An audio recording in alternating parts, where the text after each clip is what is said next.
내 편 아닌 남의 편이라서 남편이라는 말이 있죠. 그 말을 너무나 실감했던 그날 밤, 저는 완전히 다시 태어났습니다. 오늘은 그 이야기를 좀 해볼까 하는데요.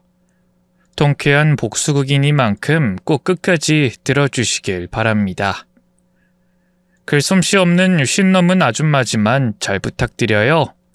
그럼 시작해 보겠습니다. 여러분은 요즘 젊은 친구들 사이에서 유행하는 K장녀라는 말 아시나요? 우리나라 맏딸들이 가족 내에서 겪는 희생과 책임을 풍자적으로 표현한 말인데요. 가부장적인 문화 속에서 맏딸이 가족을 위해 헌신하면서도 정작 본인은 존중받지 못하는 현실을 꼬집는 거죠. 이 사연을 듣고 계신 썰밤 가족분들 중에서도 많으실 거예요. 어릴 때부터 집안일을 하고 동생들을 돌보며 살았는데 정작 부모님은 그 공로를 알아주긴커녕 네가 장녀인데 좀 참아라, 동생들 좀 챙겨라 하며 희생만 강요하는 경우요. 그뿐인가요? 성인이 된 뒤로도 부모님 용돈이며 동생 학비 같은 경제적 지원을 하는 경우도 허다하죠. 저 역시 그랬어요. 저는 남동생이 하나 있는 집안의 장녀로 태어났는데요. 그 시절이 다 그렇듯 부모님 역시 아들인 동생을 티나게 예뻐하셨어요. 엄마는 절대 아니라고 했지만 글쎄요. 전 아주 어릴 때부터 느낄 수 있었죠. 특히 아버지는 아예 대놓고 저와 동생을 차별하셨는데요. 제가 10살 땐가 그랬을 거예요. 모처럼 만에 일을 쉬고 있던 아버지와 동생까지 셋이 동네 문방구에 갔어요. 그땐 새학기가 시작되는 시기라 친구들이 다들 예쁜 캐릭터 학용품을 사곤 했는데요. 저도 그런 걸 한 번쯤 가져보고 싶었어요. 그래서 용기를 내 아버지에게 물었죠.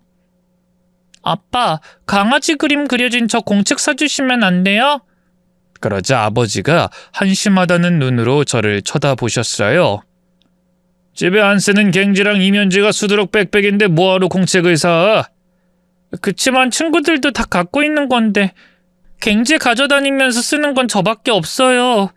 글씨도 잘 안 써지고요. 그만 안 해? 그냥 있는 거 갖다 대충 써. 계집애가 오냐오냐 하니까 벌써부터 사치 부릴 생각이 나고. 그 엄한 목소리에 저는 금세 풀이 죽었어요. 그런데 바로 그때 남동생이 신나게 로봇 장난감을 집어들더군요. 아빠, 나 이거 사줘. 친구들도 다 이거 갖고 있어. 그러자 아버지가 어떻게 하셨는 줄 아세요?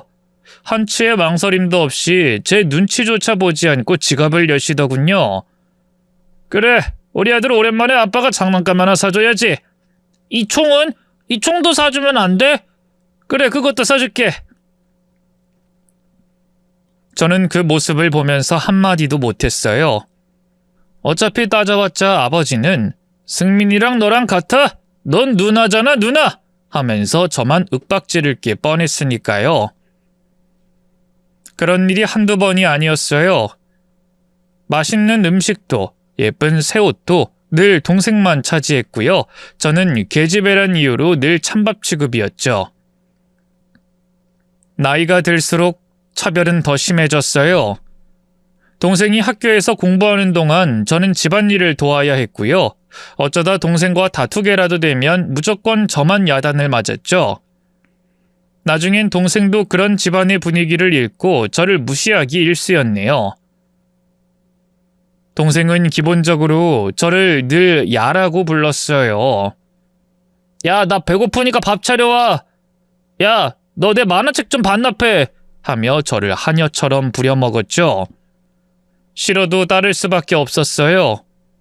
괜히 반항에 다투기라도 하면 동생은 바로 부모님에게 일러 바쳤고요. 그럼 아버지에게 싫은 소리를 듣고 심하면 맞기까지 했으니까요. 그렇게 사춘기를 지나면서 저는 자연스럽게 집안에서 제 존재가 점점 더 투명해지는 걸 느꼈어요. 남동생은 여전히 아버지의 전부였고 전 그냥 살림 미천인 큰딸 정도일 뿐이었죠. 그래도 어른이 되면 제게도 자유라는 게 생길 거라고 생각했어요.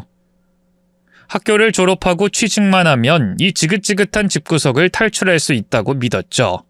하지만 그런 제 꿈은 제가 16살이 될 무렵 산산이 부서져 버렸어요.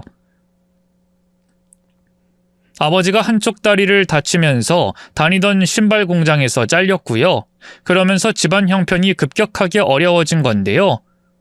원래도 그리 넉넉한 형편은 아니었지만 그래도 아버지가 매일같이 공장에 나가 돈을 버셨으니 최소한 먹고 사는 걱정은 없었거든요.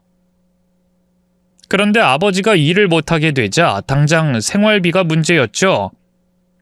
엄마가 시장 반찬 가게 일을 도우며 돈을 벌었지만 4인 가족의 생계를 책임지기엔 턱없이 부족했어요.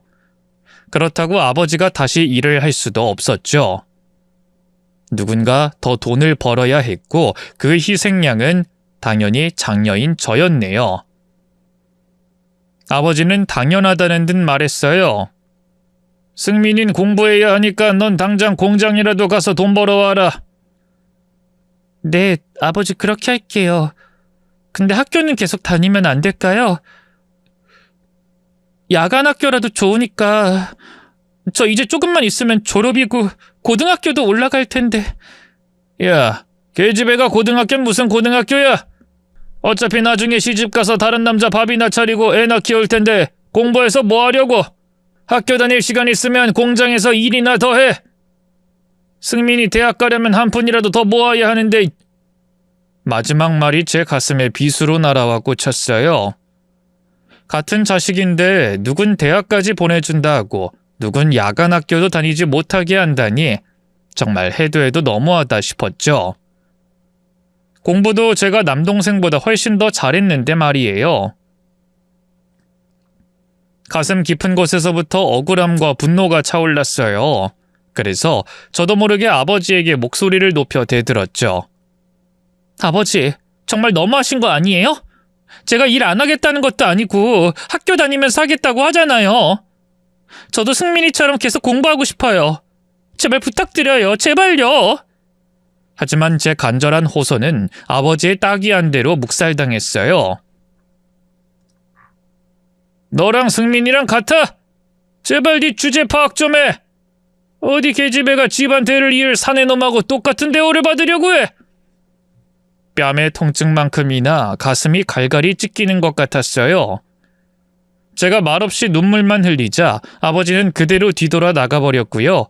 좌불안석으로 그 모습을 지켜보고 있던 엄마가 달려와 저를 끌어안으셨죠. 아휴, 영수가 엄마가 미안하다. 미안해. 늘 아버지에게 눌려 살던 엄마는 아무런 힘도 없었어요. 어머니 역시 아버지에겐 또 다른 계집애일 뿐이었으니까요. 그렇게 저는 책을 놓고 대신 염색 공장에 나가 기계 돌리는 법을 배워야 했어요. 처음엔 단순한 보조 업무를 맡았지만 얼마 지나지 않아 하루 종일 서서 기계를 돌리는 작업을 맡게 됐죠. 손톱 밑에 새까맣게 물감이 스며들며 손등이 자주 짓무르곤 했지만 그래도 버텼어요. 돈을 모아 어떻게든 집을 탈출하겠다는 목표를 세웠거든요. 희망이 있는 사람은 절망 속에서도 어떻게든 일어서는 법이죠. 근데 웃긴 게 뭔 줄 아세요? 제가 번 돈은 한 푼도 빠짐없이 아버지와 남동생의 입으로 들어갔어요. 아버지는 제 점심값조차 제대로 챙겨주지 않으면서 본인이 먹을 술을 잘만 샀죠. 동생 역시 학용품과 참고서를 사야 한다는 등 이런저런 핑계를 대 아버지에게 돈을 타갔는데요. 그 돈의 대부분을 친구들과 노는 데 써버렸죠. 그러면서 부자들 다 제게 일말의 고마움이나 미안함조차 없었어요. 누구도 알아주지 않는 희생이었죠. 도통 돈이 모이질 않으니 독립에 대한 의지도 점차 희미해져만 갔는데요. 그러던 어느 날 공장에서 같이 일하던 아주머니 한 분이 쉬는 시간에 저를 불러 세우셨어요. 영수가, 너 남자친구 있니? 네? 제가 무슨 남자친구가 있겠어요. 일하기도 바빠 죽겠는데. 그래? 잘됐다. 그럼 너 내 조카 한번 만나볼래? 너도 이제 나이가 있으니까 좋은 사람 만나야 할 거 아니야. 뜻밖의 제안에 어안이 벙벙해졌어요. 제가 아무 말도 못한 채 서 있자 아주머니가 제 손을 잡으며 다시 말했어요. 내가 요 몇 년 너 일하는 거 보니까 어린데도 아주 성실하고 야무진 게 우리 조카랑 참 잘 어울릴 것 같아서 그래. 우리 조카도 사람 됨됨이가 참 반듯하거든. 둘이 결혼하면 참 잘 살 것 같아서 말이야. 결혼이란 단어를 듣고 한참을 멍하니 서 있었어요. 그런 생각을 해본 적이 없었거든요. 하지만 오래 고민할 것도 없었죠. 저는 어떻게든 집에서 벗어나고 싶었고 그게 가능하다면 어떤 길이라도 택하고 싶었어요. 그렇게 만난 아주머니 조카의 첫인상은 나쁘지 않았어요. 키가 크고 듬직한 편이었고 말투도 점잖았죠. 자동차 부품을 만드는 작은 제조회사를 다니고 있었는데 나름 벌이도 안정적인 것 같았고요. 그 사람 역시 저를 마음에 들어 했어요. 공장 다니는 여자답지 않게 너무 억척스럽지 않고 유순해 보여 좋다나요? 영화나 드라마에 나오던 운명적인 사랑과는 거리가 멀었지만 당시 저는 결혼해 집을 나올 수만 있다면 상대가 어떤 사람이든 좋았어요. 아버지처럼 술을 좋아하고 폭력적인 남자만 아니라면요. 어쨌든 그렇게 저희는 몇 번 더 만남을 가졌고요. 자연스럽게 결혼까지 하게 됐네요. 결혼해 남편과 신접살림을 처음 차렸을 땐 얼마나 기뻤는지 몰라요. 드디어 저를 올가매던 아버지와 남동생에게서 벗어났다는 해방감 때문이었죠. 작지만 깨끗한 신혼집, 남편과 단둘이 하는 저녁 식사, 가끔 손을 잡고 동네를 산책하는 소소한 행복까지. 이제야 내 인생이 조금 나아지는 걸까? 싶었어요. 하지만 그건 착각이었죠. 결혼 후 얼마 지나지 않아 시댁 식구들의 본색이 드러나기 시작했거든요. 남편은 분가를 했으니 독립적인 가정을 꾸릴 거라고 말했지만 시어머니는 전혀 그럴 생각이 없었어요. 집에 좀 자주 놀러 오렴. 내가 딸이 없어서 꼭 며느리들이면 친모녀지간처럼 잘 지내고 싶었거든. 하며 다정한 척하더니 막상 제가 시댁에 가면 하녀처럼 부려먹기 바빴죠. 예, 내가 허리가 좀 아파서 꼼짝을 못하게 했거든. 나 대신 너희 시아버지 저녁밥 좀 차려주렴. 상철이도 여기 와서 저녁 먹으라 그래라. 아, 네, 알겠습니다, 어머님. 네 시아버지 생선 좋아하니까 꼭 상에 올리고 나물도 좀 새로 무쳐서 올리고. 아, 상철이가 고사리 좋아하는데 냉장고에 있나 모르겠네. 안 되겠다. 너 얼른 가서 장부터 봐와라. 그리고 화장실 청소한 지가 좀 됐는데 그것도 해주면 좋고. 언젠가부터 저는 시도 때도 없이 시댁에 불려가 하루 종일 집안일을 해야 했어요. 시간이 흐를수록 시어머니의 태도도 점점 달라졌죠. 처음엔 점잖게 대해주던 분이 나중엔 대놓고 절 무시하기 시작하더군요. 넌 뭐래도 촌티가 안 빠지는구나. 상철인 도대체 너 같은 애 어디가 좋다고 결혼까지 해준 건지 하며 대놓고 제 외모를 품평하는 건 기본이었고요. 저희 친정 식구들 역시 아무렇지 않게 욕했네요. 너네 친정은 제대로 배우지도 못한 사람들이라 그런지 예의범절이 부족하더라. 특히 너희 애비는 아유, 다리가 그 모양이면 술이라도 좀 줄여야지. 식장에서도 뭔 술을 그리 퍼마시든지. 아버지가 약주를 좀 많이 좋아하시긴 하죠. 그게 그냥 좋아한다고 말할 수 있는 정도니? 아예 술꾼이더만. 너희 애비 감시 잘해라. 나중에 술 먹고 무슨 사고 칠지 몰라. 물론 저도 여전히 아버지를 싫어했어요. 하지만 그래도 부모는 부모인지 시어머니가 그렇게 나쁘게 말하는 게 듣기 싫더군요.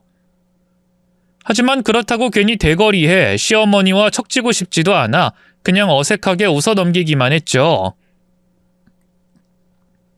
그런 제가 만만하게 느껴졌던 걸까요? 이후로도 시어머니의 폭언은 수위를 점점 높여가기만 했네요.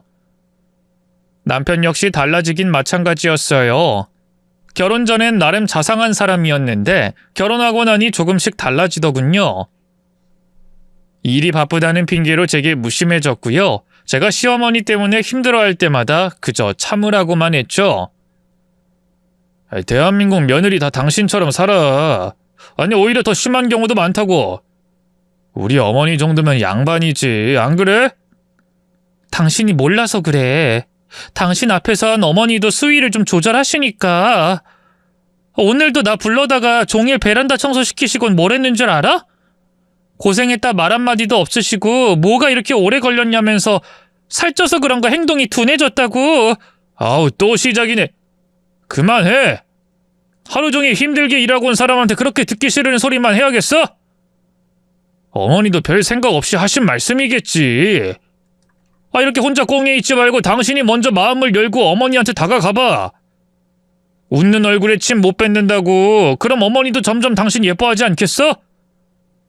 너무 곰처럼 굴지만 말고 여우처럼 굴라고. 남편은 오히려 시어머니와 잘 지내지 못하는 저를 탓했어요. 정말 얼마나 서럽고 서운하던지요. 하지만 워낙 어릴 때부터 핍박받으며 지내온 게 익숙해서일까요? 저는 오히려 이런 현실에 금방 적응해버렸어요. 참고 사는 데는 도 같았으니까요. 다만 남편이 유일한 내 편이라고 믿었는데 그 기대가 깨진 게 너무 힘들었죠. 그나마 결혼하고 2년 만에 태어난 딸이 제 유일한 위로였어요. 참 신기하죠? 세상 모든 부모들이 다 그런 건지 딸아이를 제 품에 안았을 때 이 아이만큼은 나처럼 살게 하지 않겠다라는 결심이 서더군요. 어떻게든 제 딸만큼은 그늘 없이 오기야 금이야 귀하게만 키우고 싶었어요. 하지만 시댁의 반응은 달랐어요. 집안의 대를 이을 아들을 기대하셨던 시아버지는 병원조차 와보시지 않았고요. 시어머니 역시 출산 후 기진맥진에 있는 저를 보며 대뜸 한숨부터 쉬더군요. 아유, 아들을 낳았어야 하는데 계집애라니. 넌 어찌 하나부터 열까지 마음에 드는 게 없냐? 남편도 크게 반응을 보이진 않았지만 시어머니 앞에선 어정쩡한 얼굴로 동조하는 듯한 태도를 보였어요. 그래도 요즘은 딸이 효도한다잖아요, 어머니. 하며 얼버무리는 게 전부였죠. 저는 그런 남편이 더 미웠어요. 대놓고 뭐라 하진 않아도 시어머니의 말에 한마디 반박조차 하지 않는 그 태도가요. 자연스레 시어머니의 저를 대하는 태도도 점점 심해지기만 했어요. 딸아이를 낳고 몸조리를 위해 산후조리원에 들어갔는데요. 제일 저렴한 곳으로 갔는데도 시어머니는 못마땅히 하는 눈치였어요. 하여간에 요즘 젊은 애들은 참 팔자도 좋아. 산후조리원은 무슨... 우리 땐 애 낳고 바로 밭일 나가기 바빴다. 저도 길게 있을 생각은 없어요, 어머님. 보통 2주는 있는데 전 그냥 일주일 정도만. 일주일도 길지? 그러지 말고 그냥 우리 집으로 오거라. 내가 몸조리 해주면 될 거 아니야. 그게 너도 더 마음 편하지 않겠니? 조리원이 아무리 좋아봤자 내 집만 할까? 그 얼토당토 않는 말에 쓴웃음이 나오더군요. 그쯤에 저도 시어머니를 알 만큼 알았어요. 시어머니가 절 위해 산후조리를 해준다고요? 제가 의자에 잠깐 엉덩이 붙이고 앉아있는 것도 싫어하는 분인데 퍽이나요? 평소처럼 부려먹지는 않으면 다행이죠. 남편이 대신 거절해주길 바랬는데 그저 멀뚱멀뚱 바라만 보고 있어서요. 결국 제가 다시 입을 열었어요. 그럼 저도 좋은데요. 산후조리원 위약금이 있어서 그건 힘들 것 같아요. 직전에 취소하면 거의 못 돌려받거든요. 그리고 제가 집에서 산후조리하면 어머님도 얼마나 힘드시겠어요. 나름 잘 거절했다고 생각했는데 시어머니는 자기 얘기를 듣지 않았다는 것만으로도 화가 났던 걸까요? 그 뒤로는 기회가 날 때마다 제게 싸가지 없다는 말을 하더군요. 어른 말을 우습게 안다면서요. 그뿐만이 아니었어요. 시어머니는 저희 딸 역시도 못마땅히 했어요. 예뻐하는 건 바라지도 않았는데요. 딸아이가 말이 좀 늦된 걸 갖고 바로 비아냥거리기 바쁘더군요. 얘는 지외가 닮아서 그런지 영 지능이 떨어지는 것 같다. 어쩜 아직 말 한마디도 못해? 원래 계집애들이 어릴 땐 남자애들보다 발달이 빠른데. 아이마다 다 차이가 있는 거죠. 괜히 희진이 앞에서 그런 말 마세요, 어머님. 애가 다 알아듣는다고요. 참나, 엄마라고 말 한마디 못하는 애가 퍽이나 알아듣겠다. 다른 건 몰라도 저희 딸한테까지 못되게 굴는 시어머니가 너무 야속했어요. 남편은 그걸 다 알면서도 철저하게 중립이었는데요.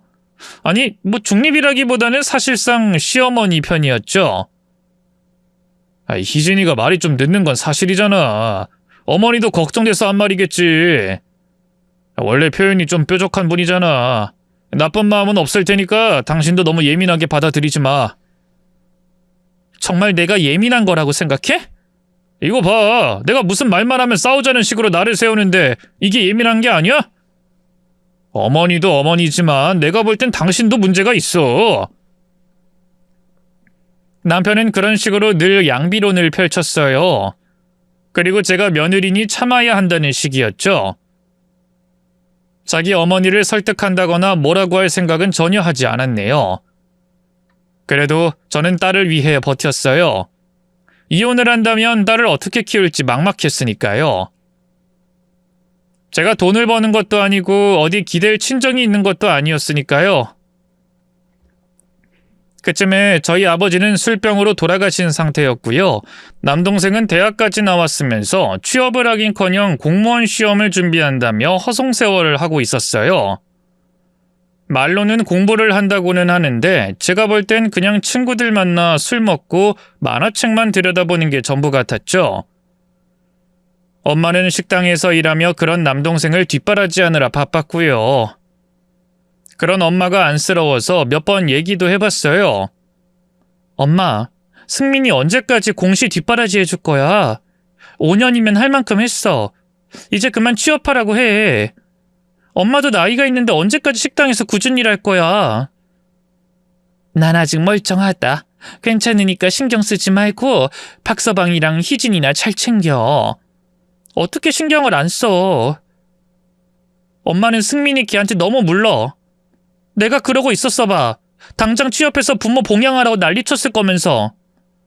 그건 너희 아버지가. 됐어. 엄마는 뭐 다른 줄 알아? 엄마도 돌아가신 아버지랑 똑같아.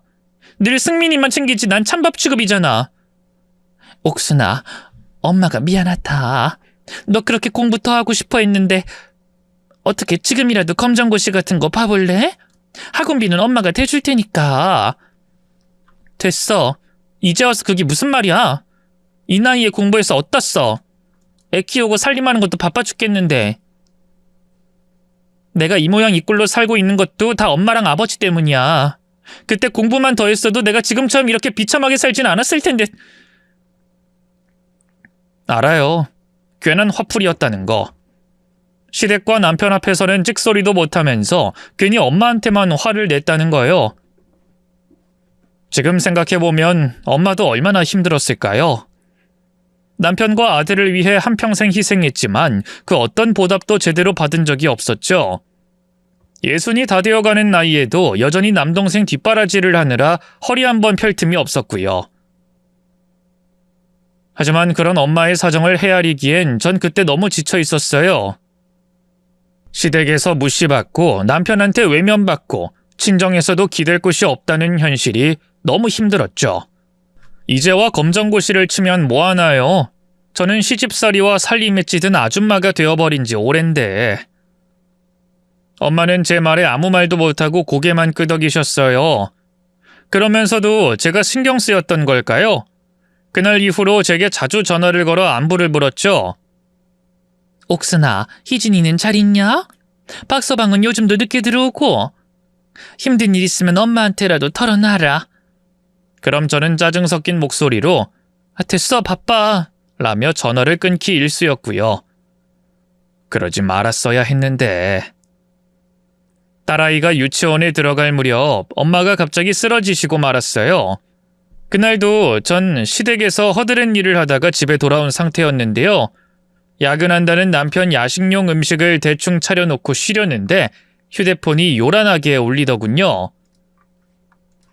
낯선 번호에 어쩐지 불길한 느낌이 들었어요. 아니나 다를까 전화를 받자마자 다급한 목소리가 들려왔죠. 김혜자 씨 따님 되시나요? 어머님이 지금 병원에 실려오셨는데 보호자로 등록되어 계셔서 연락드렸습니다. 네? 엄마가 병원에 실려오다뇨? 순간 머리가 새하얘졌어요. 저는 허둥지둥 딸아이를 시댁에 맡기고 곧장 병원으로 달려갔죠. 하지만 중환자실에서 본 엄마는 이미 의식이 없었어요. 급성 뇌출혈로 쓰러진 걸 이웃집 아주머니가 보고 119를 불렀다 하더군요. 의사 선생님은 처치가 늦어 수술을 해도 예후가 좋지 않을 거라고 했어요. 그리고 얼마 지나지 않아 엄마는 결국 눈을 뜨지 못한 채 세상을 떠나셨죠. 전장처럼 치열했던 삶에서 엄마는 끝내 행복을 찾지 못한 채 가버리신 거예요. 장례를 치르는 동안 저는 반쯤 정신을 놓고 있었어요. 친척들이 분주히 움직이고 남동생은 울고불고 난리를 치고 있었지만 전 그저 멍하니 엄마의 영정사진만 바라봤죠. 엄마에게 왜 그렇게 모질게 굴었는지, 이럴 줄 알았으면 마지막 통화 때 그렇게 짜증내며 끊는 게 아니었는데, 사랑한다 말 한마디 정도는 할 수 있었을 텐데 스스로가 너무 밉고 원망스러웠네요. 그렇게 장례식이 끝나고 얼마나 지났을까요? 보험사를 다니는 엄마 친구분에게서 연락이 왔어요. 몰랐는데 엄마가 오래전에 가입해둔 생명보험이 하나 있다고 하더군요. 늘 넉넉지 못한 형편이었던지라 유산이라 할 만한 건 낡은 집과 엄마의 생명보험금 뿐이었죠. 남동생과 함께 엄마 친구분을 만났는데요. 근데 그분이 예상치 못한 이야기를 했어요. 애자가 보험 수익자를 옥순이 너로 지정해뒀거든? 그래서 보험금 1억 원 전액이 옥순이 너한테 지급될 거야. 네? 1억이요? 전 들은 적이 없는데. 애자 살기 팍팍했던 건 너도 알지? 근데도 자기 점심까지 굶어가면서 매달 꼬박꼬박 보험금 넣었어. 나중에 자기 죽고 나면 그 돈 너한테 주고 싶다고. 살면서 너한테 해준 게 아무것도 없어서 미안하다고 말이다. 그 돈으로 너 하고 싶은 거, 그게 공부든 뭐든 다 마음껏 하면서 네가 조금이라도 편하게 살길 바랬지. 그러면서 엄마 친구분이 제게 편지 한 장을 건넸어요. 엄마가 생전에 제게 남긴 편지였죠. 거기엔 저에 대한 미안한 마음이 구구절절 담겨 있었어요. 우리 딸, 엄마가 늘 미안하다. 너희 아버지가 무서워서 널 마음껏 사랑해주지 못한 게 늘 마음에 걸렸다. 하지만 난 한순간도 너를 승민이보다 덜 사랑한 적 없어. 네가 학교 계속 다니고 싶다고 울었을 때, 밤마다 공장에서 지친 얼굴로 돌아왔을 때 내 마음이 얼마나 찢어졌는지 넌 모를 거야. 미안하다 우리 딸. 이 애미가 너한테 줄 수 있는 건 목숨값 뿐이구나. 이건 오로지 너를 위해 엄마가 물려주는 돈이야. 절대 승민이랑 나누지 말고 널 위해서 혼자 쓰거라. 이걸로 늦게라도 검정고시도 보고 대학도 가고 하고 싶은 거 다 하면서 살렴. 엄마의 편지에 눈물이 팽 돌았어요. 엄마는 마지막 순간까지도 저를 생각하고 계셨던 거예요. 유산이라고 할 만한 게 하나도 없었던 엄마였는데 몇 년 동안 꼬박꼬박 밥까지 굶어가며 보험료를 내셨던 거죠. 하지만 감동도 잠시, 이내 남동생이 제 손에서 편지를 낚아채 구겨버렸어요. 이게 말이 돼?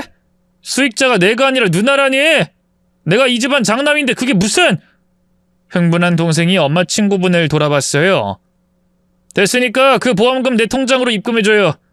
내가 우리 엄마 하나뿐인 아들이고 모시고 산 것도 나라고요. 누나는 진작에 결혼해서 출가 외인 된 지 오래예요.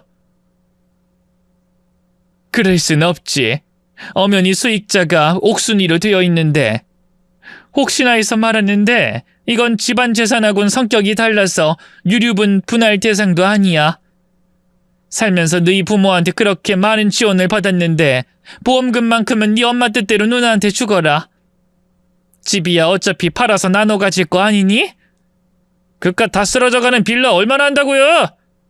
보험금도 우리 엄마 유산인데 왜 누나만 가져요? 누나, 나랑 반 나눠야 돼. 알았어? 이것도 내가 많이 양보한 거야. 누난 시집 가고 나서 집에 뭐 해준 거 없잖아. 돈 얘기가 나오자 눈이 뒤집힌 남동생을 보고 있자니 기가 찼어요. 당연하다는 듯이 제게 명령하는 모습도 화가 났죠. 나한테 명령하지 마. 네 말대로 나 네 누나야. 윗사람이라고. 이게 부모님 다 돌아가시니까 내 앞에서 성깔도 부리네? 옛날 같았으면 아버지한테 뒤지게 맞았을 텐데. 남동생은 그러면서 제게 주먹을 치켜들었어요. 그 모습이 무섭긴커녕 헛웃음만 나오더군요. 왜? 그래서 이젠 네가 패게?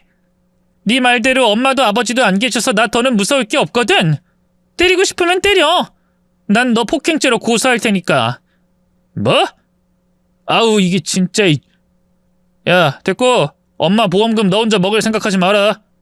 네가 엄마한테 해준 게 뭐가 있다고 그 1억 원을 혼자 다 먹어. 참나. 그래도 난 엄마 생신 때마다 선물 보내드렸고 명절이나 이럴 때 용돈도 드렸어. 넌 뭘 했는데? 그 나이 먹도록 공무원 시험 보겠다고 계속 엄마 등골이나 빼먹었잖아. 내가 그러고 싶어서 그랬냐? 시험에 자꾸 떨어지는데 어떡해. 웃기고 있네. 앉아서 책 들여다보는 시간보다 밖에서 술 처먹는 시간이 더 많았으면서. 뭐? 야, 너 말 다 했어? 이후 동생과 제 사이는 극으로 치달았어요. 동생은 제 보험금을 빼앗기 위해 변호사까지 찾아간 모양인데요. 상담 결과 생명보험금은 상속재산이 아니라 수익자로 지정된 사람이 전부 받을 수 있는 돈이라는 걸 확인받았을 뿐이었죠. 정말로 저는 동생에게 법적으로 한 푼도 나눠줄 필요가 없었던 거예요. 그러자 동생은 저희 집까지 찾아와 행패를 부리고 매일같이 전화로 온갖 난리를 쳐댔어요. 그런 동생의 모습에 정이 떨어져 저는 1억 원을 엄마의 유지대로 전부 제가 쓰기로 결심했죠. 집도 동생이 혼자 다 갖겠다는 걸 소송까지 걸어 절반의 권리를 인정받았네요. 결국 동생은 살던 집을 팔고 작은 원룸으로 쫓기듯 이사가야 했답니다. 안타깝다는 마음은 들지 않았어요. 동생은 아버지와 함께 제 어린 날의 가장 큰 가해자였으니까요. 그렇게 저는 남동생과 완전히 절연했어요. 어린 시절부터 평생 당해왔던 차별과 희생이 떠올라서 더 이상은 가족이라는 이름으로 착취당하고 싶지 않았거든요. 엄마에게 받은 1억 원으로 뭘 할지 많이 고민해봤는데요. 지금이라도 대학에 가야겠다는 생각이 들더군요. 어릴 때부터 영문학에 관심이 많았는데요. 영어로 대학까지 나오면 뭐가 됐든 사는데 도움이 될 것 같더라고요. 우선 대입시험에 앞서 검정고시부터가 시작이었는데요. 검정고시를 준비하는 동안 전 그동안 잊고 지냈던 감각들을 하나둘씩 되찾아갔어요. 책을 펼치고 공부를 하다 보니 어릴 때 그렇게 원했던 것들이 다시금 생생하게 떠올랐죠. 남동생만 대학을 가고 저는 공장에서 기계 돌리며 살았던 지난 날들. 그게 한이 돼서라도 저는 꼭 시험에 합격해야겠다고 마음먹었어요. 엄마가 남겨준 돈으로 이제라도 내 인생을 살아보자 하고 말이죠. 하지만 그걸 못마땅하게 여긴 사람이 있었어요. 바로 시어머니와 남편이었죠. 처음엔 남편도 그러려니 했어요. 당신이 하고 싶은 거 해 라는 식으로요. 하지만 제가 진짜로 공부를 시작하고 학원까지 다니면서 본격적으로 시간을 쏟자 태도가 달라지기 시작했죠. 반찬이 이게 뭐야? 다 어제 먹던 거잖아. 미안해. 시험이 얼마 안 남아서 공부에 쫓기느라. 시험 끝나면 당신 좋아하는 갈비찜이랑 이것저것 해줄게. 조금만 참아주라. 응?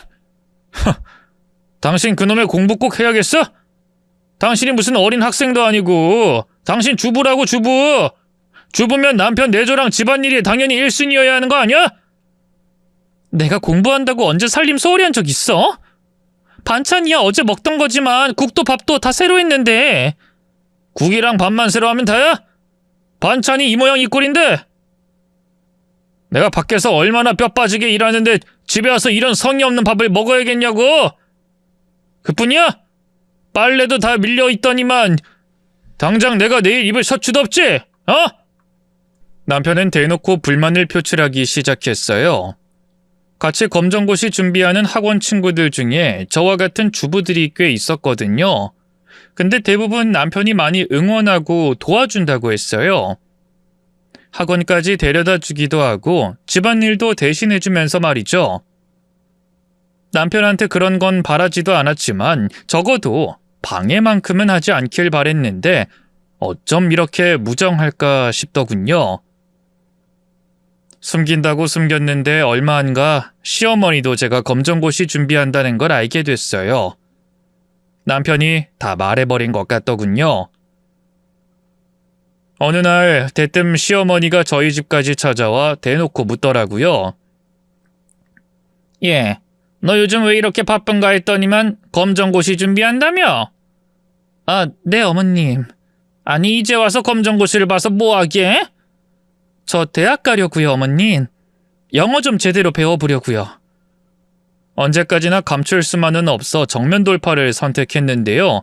예상했던 대로 시어머니의 표정이 와그작 구겨지더군요. 뭐? 대학? 네가 지금 제정신이니? 애도 있고 남편도 있는 처지에 대학은 무슨 대학이야?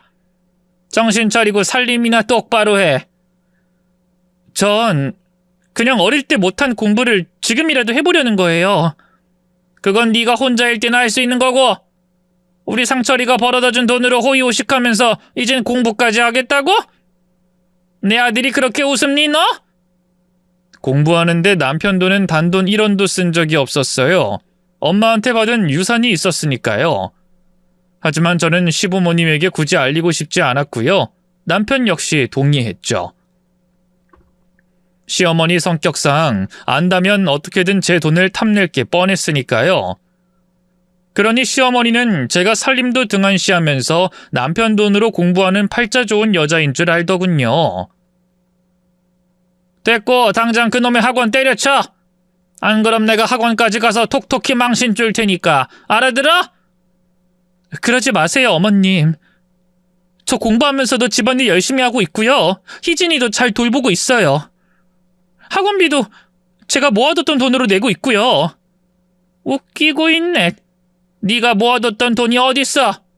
시집 올 때도 거의 맨몸으로 온 주제. 이후 시어머니는 틈날 때마다 저를 불러들여 공부하는 걸 방해했어요. 전에도 이것저것 잡다하게 집안일을 떠넘겼는데 그때보다 더 심했죠. 어머마, 나 허리가 요즘 너무 안 좋아서 그런데 같이 병원 좀 가자. 너 온 김에 김치도 좀 담그려니까 그런 줄 알고. 아, 장은 너 혼자 알아서 먹어라. 한 50포기 정도 넉넉하게 해서 큰 고모네도 보내드리고 하자. 심지어 시험 전날에도 시어머니는 일부러 집에 친척들을 초대했어요. 그리고 제게 음식 만들고 뒷정리하는 걸 다 떠넘겼죠. 그래도 뭐 어떻게 검정고시까진 합격했는데요. 그 이후가 문제였어요. 대입 공부는 공부량 자체가 어마어마했고 수험 기간도 길었으니까요. 시어머니는 여전히 제가 대학을 가려는 걸 못마땅해 했어요. 그 비싼 대학 등록금을 우리 아들이 힘들게 벌어온 돈으로 해결할 거냐면서 난리를 쳤죠. 그쯤 되니 저도 솔직하게 말씀드릴 수밖에 없었어요. 어머님, 저 공부하고 대학 가는데 그 사람 돈 한 푼도 안 들어갈 거예요. 엄마가 돌아가시면서 제게 남겨준 보험금이 1억 정도 있어요. 그 말을 듣자마자 시어머니의 안색이 확 달라졌어요. 뭐? 1억? 너희 엄마 보험금이 그렇게 많았어? 네, 거기에 친정집 팔고 남동생하고 나눠 가진 돈도 있고요. 엄마가 생전에 저 끝까지 공부 못 시켰던 게 많이 한이 되셨었나 봐요.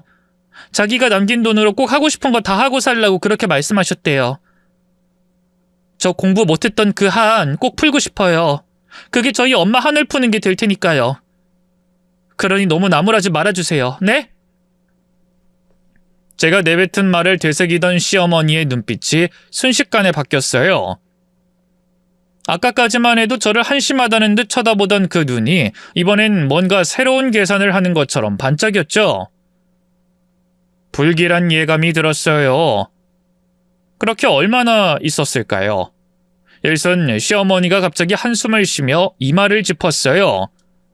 아이고야, 이걸 어쩐다냐? 저는 순간 당황했죠. 무슨 일이라도 난 건가 싶어서요. 이내 시어머니가 흐느끼는 목소리로 말을 이었어요. 어머마, 사실 말이다. 요즘 우리 집 사정이 영 좋지 않다. 너희 시아버지 퇴직한 이후로 어디 돈 넣을 구멍도 없고 둘이서 가게라도 하나 차리려고 하는데 마땅한 자금이 없구나. 순간 머리가 띵해졌어요. 시아버지가 은퇴하신 후 시어머니와 둘이 새로운 밥벌이를 준비 중이라는 건 알고 있었는데요.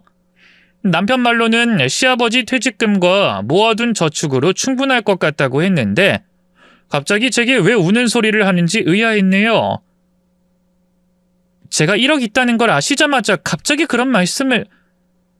제가 조심스럽게 말을 꺼내자 시어머니는 제 손을 덥석 잡으며 간절한 표정을 지었어요. 어머마, 너도 알잖니? 요즘 카페 하나만 제대로 차려도 대박 나는 거. 요 앞에도 프랜차이즈 커피숍 하나 새로 생겼는데 돈을 쓸어 담는다더라. 우리도 이번 기회에 하나 해보려고 해. 근데 우리 영감 퇴직금으론 택도 없더구나. 남편 말론 충분할 거라던데요. 두 분 모아두신 돈도 좀 있다고. 얘는? 우리가 모아둔 돈이 어딨니? 그동안 우리가 너랑 상철이한테 뭐 변변한 용돈을 받기랬니? 뭐 다른 부모들처럼 생활비를 받아 쓰기랬니? 자식 발목 안 잡으려고 다 자급자족 하다 보니까. 근데 너네도 힘들게 사는 거 뻔히 아는데 그냥 괜찮은 척 했던 거지. 근데 어멈 너한테 1억이나 있을 줄 누가 알았겠어? 그래서 저한테 그 돈을 빌려달라고 하시는 거예요? 빌리는 게 아니라 투자라고 생각해라, 투자. 네가 도와만 줘봐라. 나중에 카페 대박 나면 너한테도 매출 좀 떼주고 그럼 넌 그 돈으로 공부하고.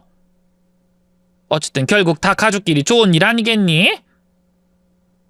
솔직히 당장은 희진이도 너무 어리고 대학 공부까진 좀 무리잖니. 어멈 너 검정고시까진 통과했으니까 희진이 더 클 때까지만 기다리렴. 그 뻔뻔한 요구에 너무 황당해서 입이 다물어지지 않았어요.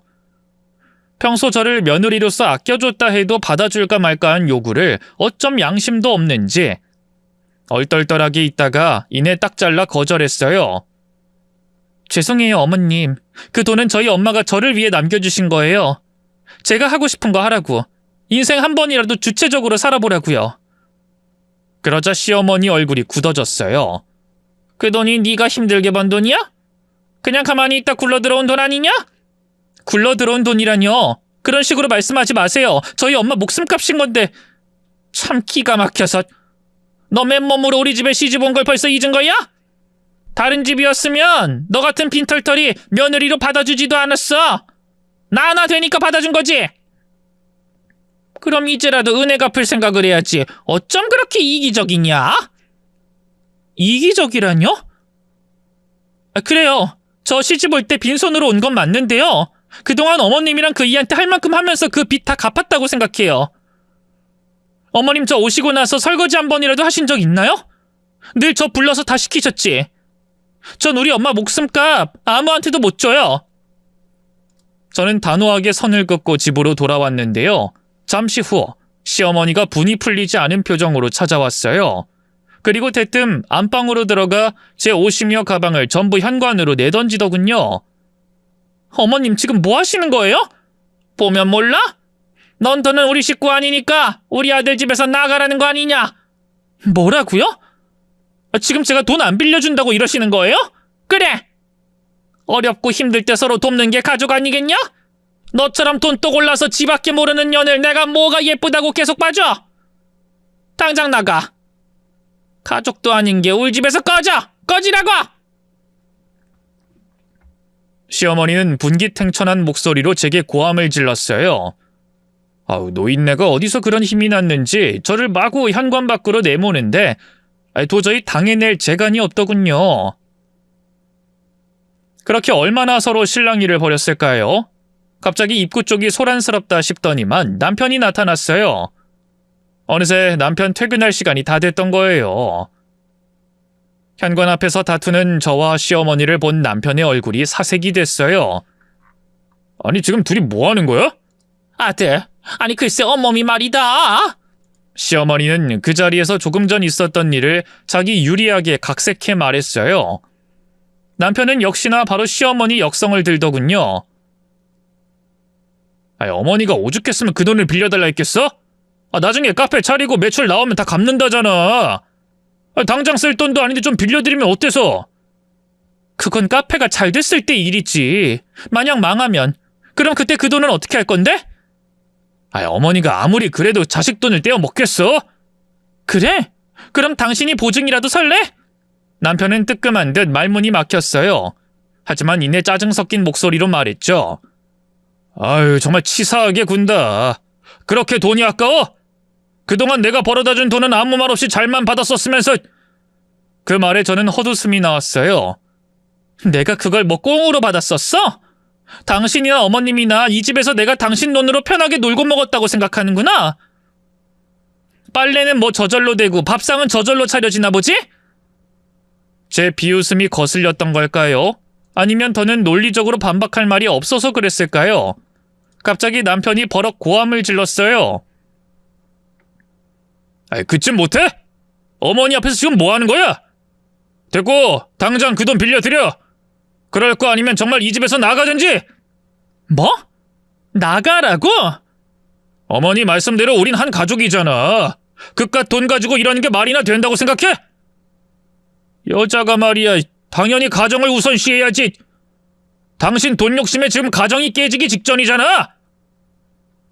돌아가신 아버지처럼 여자가 운운하면서 가르치려 드는 남편을 보면서 기가 막혔어요. 도대체 이런 남자를 뭘 믿고 사랑했던 건지 스스로 자괴감이 들 정도였죠. 가정? 당신이 말하는 그 가정이 내가 당신 어머니에게 굽신거리고 당신 비위 맞춰가며 희생하는 걸 의미하는 거면 그래, 깨져도 좋아. 뭐? 이 여자가 진짜 미쳤나? 남편이 제게 확 다가온 것도 잠시. 이내 뺨이 불에 데인 듯 화끈해졌어요. 맞아요. 남편이 제 따귀를 때린 거였죠. 옆에 있던 시어머니는 이때다 싶었는지 저를 아예 현관 밖으로 몰아내고 문을 잠가버리더군요. 너 하룻밤 동안 밖에서 덜덜 떨면서 잘 생각해라. 이대로 이혼할지 아님 그 돈 그냥 나 빌려줄지. 우리 조카 사위가 변호사인 거 알지? 너 이혼하면 우리 상철이랑 희진이 다 잃는 거야. 남편이랑 딸 자식 없이 혼자 그 1억 끌어안고 있으면 행복할 것 같니? 어? 시어머니의 협박에 분노로 몸이 덜덜 떨렸어요. 지금 이게 뭐 하는 짓이에요? 문 열어요. 문 열라고요. 있는 힘껏 현관문을 두드렸지만 남편도 시어머니도 끝내 응답이 없었어요. 작은 방에서 딸아이가 잠들어 있었기에 딸만이라도 데리고 나오고 싶었지만 별 도리가 없었죠. 결국 저는 제 몸 하나 간수할 짐도 제대로 챙기지 못한 채 집 밖으로 나왔어요. 그 밤에 갈 곳이 마땅치 않아 모텔을 잡았는데요. 낯선 침대 위에서 이불을 뒤집어 쓰고 한참을 울었어요. 남편에게 더는 기대할 게 없다는 걸 뼈저리게 깨달았거든요. 그런데 이상하죠? 그렇게 울고 나니까 오히려 속이 후련하더라고요. 평생 가족을 위해 헌신하며 살아온 제 인생이 너무도 한심하게 느껴졌어요. 남편과 시댁을 위해 희생한 시간들이 아까운 한편 강제적이긴 하지만 잠시나마 그런 곳에서 벗어났다는 사실이 두려우면서도 후련했어요. 이제부터라도 제 인생을 살아야겠다는 결심이 서더군요. 물론 그에 앞서 복수가 먼저였어요. 저를 평생 부려먹고 괴롭힌 걸로도 모자라 제 돈을 탐낸 시어머니를 가만히 둘 수 없었어요. 그걸 방관하다 못해 동조한 남편 역시 죽이고 싶을 정도로 미웠고요. 다음 날 아침, 저는 곧바로 변호사 사무실로 향했어요. 이혼을 하겠다고 결심한 이상 더는 가정에 미련을 두지 않기로 했어요. 변호사와 상담을 하면서도 확신이 섰죠. 시어머니의 협박 아닌 협박 때문에 저는 이혼하면 무조건 제게 불리할 줄 알았는데요. 꼭 그런 것도 아니더라고요. 제가 친정엄마한테 물려받은 재산이 있기 때문에 그 돈으로 집을 구하고 안정적인 직장만 얻는다면 충분히 딸을 데려올 수 있을 거라고 하더군요. 그뿐인가요? 재산 분할도 받을 수 있다 하더군요. 혼인 기간 동안 남편분 명의로 된 재산이 좀 있으시다고요? 네, 아파트도 있고요. 적금도 꽤 부었더라고요. 근데 저는 결혼하고 전혀 일을 안 했는데 그걸 나눠 가질 수 있을까요? 당연하죠. 전업주부도 가사노동 기여도가 충분히 인정됩니다. 허구한 날 시댁에 가서 그 집 살림도 했다면서요? 아, 그리고 남편이랑 시어머니가 부당하게 내쫓은 걸 증거로 남겨두세요. 문자나 녹음 파일 있나요? 네, 있어요. 안 그래도 남편과 시어머니가 저를 내쫓은 뒤 계속해서 온갖 협박 문자를 보내고 있던 차였어요. 빨리 돌아와서 싹싹 빌고 1억을 내놓으라고 말이죠. 이후 저는 따로 월세방을 구해 그곳으로 거처를 옮겼고요. 몰래 집에 들어가서 딸아이도 데리고 나왔어요. 딸에게 누구와 살고 싶냐 물어보니 당연히 저라고 하더군요. 당연했어요. 남편은 그동안 일이 바쁘다는 핑계로 딸을 다정하게 한번 안아준 적도 없었으니까요. 이후 저는 남편에게 이혼 소장을 보냈어요. 남편은 그제야 다급해졌는지 저에게 계속 전화를 걸어댔어요. 처음엔 화를 내며 협박했죠. 당신 미쳤어? 진짜 이대로 나랑 이혼하겠다는 거야? 당신 어디서 뭘 해먹고 살겠다고? 그깟 1억의 큰 돈처럼 느껴지나 본데 그걸로 전셋집 하나 구하면 끝이야, 알아? 그건 당신이 걱정할 일이 아니지. 제가 단호하게 대꾸하자 남편의 목소리가 낮아졌어요. 당신 나한테 진짜 화 많이 났구나. 미안해 여보. 내가 당신 때렸던 건 잠깐 욱해서 그랬어. 당신이 어머니한테 너무 버릇없이 구는 것 같아서 속상하기도 했고. 평소 어머니가 나한테 하던 걸 생각해봐. 그거 보고선 조금 더 속상하지 않았나 봐? 왜 안 속상했겠어. 근데 내가 나서봤자 뭐가 해결돼? 어머니 심기나 더 거스르지. 나 당신이랑 희진이 없으면 안 돼. 제발 다시 돌아와 주라. 응? 앞으로는 절대로 어머니가 당신한테 함부로 굴지 않도록 내가 중간에서 처신 잘할게. 그 말은 진작에 했어야지. 당신 어머니가 염치 없이 우리 엄마 목숨값 노리기 전에 날 그렇게 달달 볶으며 괴롭히기 전에. 안 그래? 남편이 하는 말은 전부 웃기는 소리였어요. 이제 와서 후회하면 뭐하나요? 있을 때 잘했어야지. 남편은 변호사를 통해 재산 분할과 양육권을 논의하는 과정에서도 계속 연락을 해왔는데요. 저는 일절 상대하지 않았어요. 그뿐인가요? 이혼할 때 좀 더 유리하고자 흥신소를 통해 남편 뒷조사를 했는데요. 웬걸? 작년에 저 모르게 술집 여자와 바람이 났었더군요. 몇 달 못 만나고 헤어지긴 했지만 분명 바람은 바람이었죠. 심지어 그 여자한테 1,000만 원 정도를 뜯기기까지 했더라고요. 저한텐 쥐꼬리만한 생활비 쥐어주며 늘 아껴 쓰라고 잔소리했던 주제에 속에서 천불이 나더군요. 분노한 저는 남편을 대상으로 본격적인 이혼 소송을 걸었고요. 그 결과 남편 명의로 된 아파트 절반의 권리와 위자료, 양육비까지 확실히 받아냈어요. 그뿐인가요? 따로 위자료까지 받아냈죠. 남편은 판결에 불복하려 했지만 외도 및 시집살이 증거가 명확하니 결국 꼼짝없이 받아들일 수밖에 없었죠. 그뿐만이 아니었어요. 저는 시어머니에 대한 복수도 감행했어요. 시어머니는 저와 남편이 이혼 소송을 진행하는 중에 결국 시아버지와 같이 카페를 차렸는데요. 저는 그 카페 바로 앞에 카페를 하나 더 차리는 걸로 맞대응했어요. 질 좋은 원두와 디저트를 공수하고요. 손해를 감수하고 가격을 내렸죠. 시어머니도 얼마 안가 그 사실을 알곤 직접 저를 찾아왔어요. 항의하려나 싶었는데 자기한테 불리하다는 걸 알았는지 대뜸 무릎 꿇고 사과를 하더군요.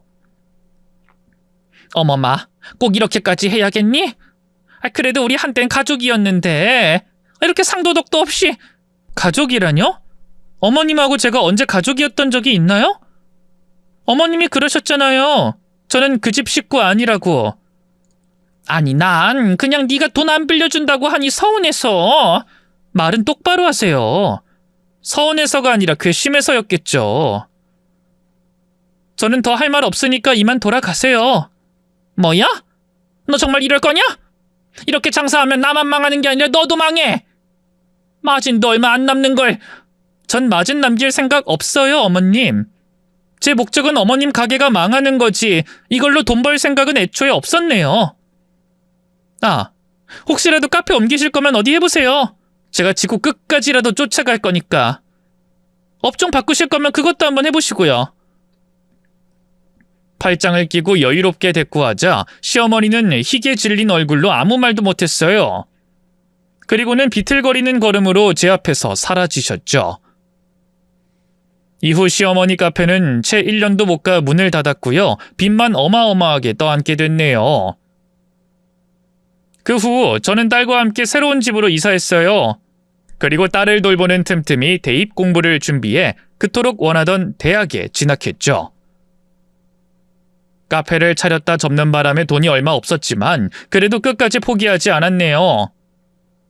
현재 저는 정식 번역가로 활동하고 있어요. 어릴 때부터 책을 좋아했는데 그 재능을 살려 외국 서적을 번역하는 일을 하고 있죠. 제 이름이 들어간 책이 세상에 나올 때마다 가슴이 벅차답니다. 그리고 무엇보다 딸에게 당당한 엄마가 될 수 있다는 게 가장 기쁘고요. 얼마 전 우연히 전 남편 소식을 들었어요. 직장에서도 정리해고 당하는 바람에 지금은 집 밖으로 잘 나오지도 않는다 하더군요. 전 시모와 시부는 그런 아들을 뒤치다꺼리하랴 카페 장사 망해서 생긴 빚을 갚으랴 그 나이에도 쉴 새 없이 일하고 있다 하대요. 안타까울 법도 한데 전 아무런 감정도 들지 않았어요. 오히려 속이 다 시원했죠. 저는 지금 제 삶에 너무 만족해요. 더 이상 그 어떤 희생도 강요받지 않는 채 제 삶을 살고 있으니까요. 이게 다 돌아가신 친정엄마 덕분이죠. 여러분은 여러분의 인생을 살고 계신가요? 긴 얘기 들어주셔서 고맙습니다. 모두 건강하세요.